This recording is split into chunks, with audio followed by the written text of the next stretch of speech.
بلکہ احتیاط کرے کہ یہ ادب کے لیے خاص ہے.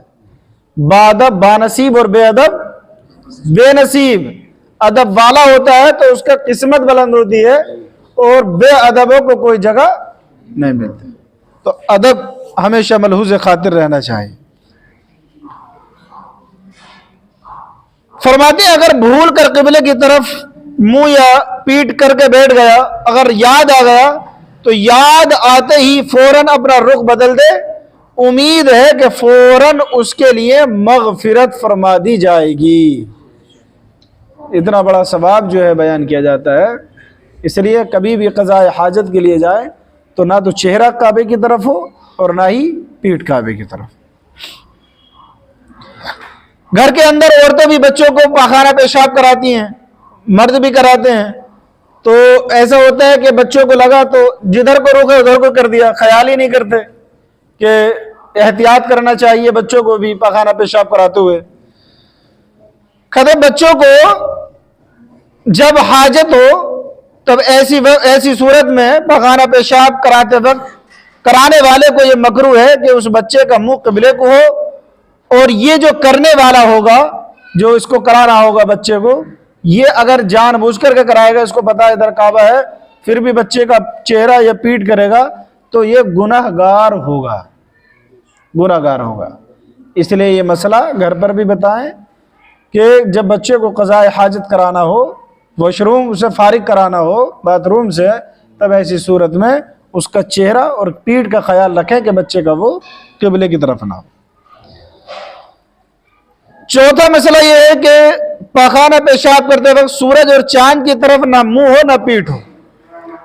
سورج اور چاند کی طرف اندر ہے تب تو کوئی وہ ہی نہیں ہے کیونکہ پڑ ہی نہیں رہا ہے، لیکن کسی کھلی جگہ پر ہے تو سورج نکل رہا ہے تو اس طرف نہ ہو.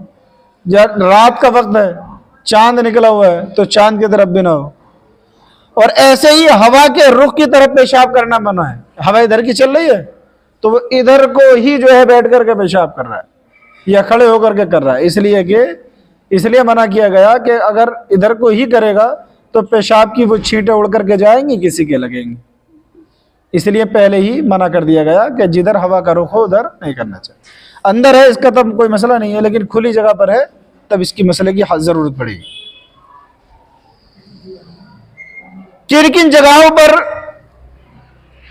واش روم یعنی قضاء حاجت کرنا منع ہے؟ باتھ روم کہاں پہ؟ آج کل تو الفاظ بدل گئے نا، انگلش چل رہی ہے، یہ اردو کے الفاظ ہیں. کہاں کہاں پر؟ کنویں آج کل ہے نہیں، کنویں کی جگہ پر جہاں پر پانی کی جگہ ہے، ٹنکی لگی ہوئی ہے، یا اور کوئی ایسی جگہ ہے جہاں پر پانی استعمال کیا جاتا ہے تو وہاں پر فارغ ہونا منع ہے. کسی حوض کے کنارے پر منع ہے. کوئی پانی کا چشمہ جہاں پر بہتا ہو وہاں پر منع ہے. ایسے ہی کسی گھاٹ پر وہاں پر بیٹھ کر کے منع ہے.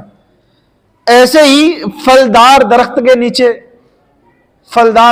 نیچے کیونکہ وہاں پر لوگ آتے جاتے ہیں اور ان پھلوں کو توڑنے کی حاجت بھی ہوتی ہے تو اس کے نیچے پیشاب کرنا پخانہ کرنا دونوں منع ہے. ایسے ہی اس کھیت میں جس میں کسانی ہوتی ہو، اناج اگایا جاتا ہو، اس کھیت کے اندر بھی واش روم کرنا منع ہے. یا جس جگہ پر سایہ ہو اور لوگ وہاں پر اٹھتے بیٹھتے ہوں تو وہاں پر بھی منع ہے. یہ مسئلہ بڑا اہم ہے، اس کو سنیں. مسجد اور عیدگاہ اور قبرستان یا مدرسے کے پہلو میں جہاں پر اس کی دیوار ہوتی ہے وہاں پر بھی پیشاب اور پخانہ کرنا منع ہے. بعض جگہوں پر آپ دلی کے اندر دیکھیں گے، میں نے خود دیکھا ہے کہ مسجد کی دیوار ہوتی ہے تو وہاں پر ہی لوگ کھڑے ہو کر کے پیشاب کرتے ہیں. بہت ساری ایسی جگہوں پر ہیں شہروں کے اندر اور گاؤں دیہاتوں کے اندر بھی کہ مسجد یا مدرسے کی اگر دیوار ہو، قبرستان کا تو اور زیادہ حال خراب ہے.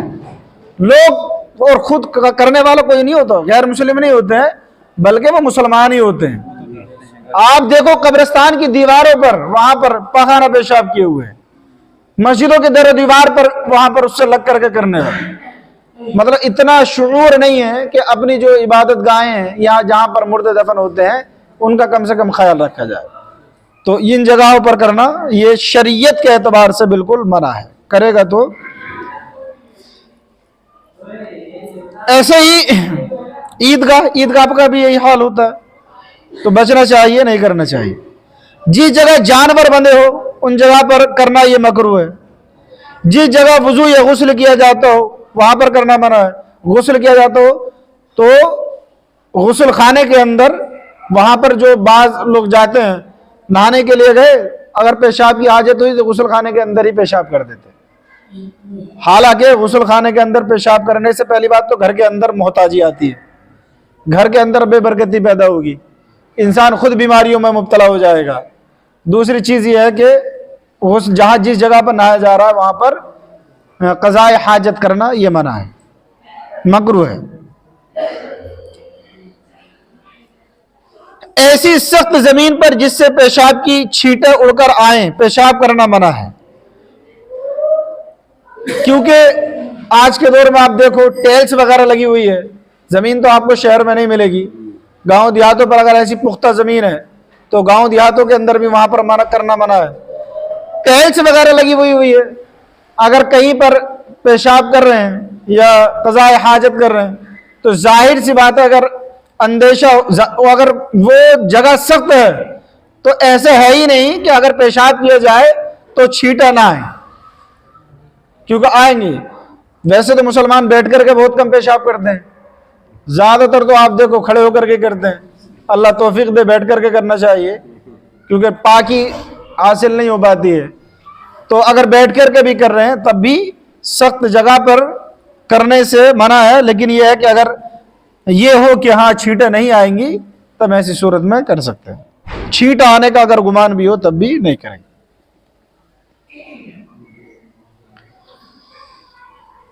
یہ مسائل استنجا کے متعلق ہیں، اور کوئی بھی بات ہو دین کے اعتبار سے سمجھنے کی تو اس میں شرم و جھجک نہیں ہونا چاہیے، ایسا نہ ہو کہ پوری زندگی اسی میں نکل جائے اور جو ہے وہ گناہ ہوتا رہے۔ اللہ کے نبی صلی اللہ علیہ وسلم نے ہمارے لیے ہر ایک چیز کو بیان فرما دیا۔ قرآن عظیم کے اندر اللہ رب العزت نے فرمایا کہ ان اللہ لا یستحی ان یضرب مثلا ما بعوضہ، اللہ تعالیٰ جو ہے چھوٹی سے چھوٹی چیز کو بیان کرنے میں بھی حیا نہیں فرماتا ہے، یعنی ہر ایک چیز کو اللہ تعالیٰ بیان فرما دے۔ تو اگر کسی کو کوئی مسئلہ معلوم کرنا ہو تو بلا شرم و حیا جو ہے معلوم کر سکتے ہیں۔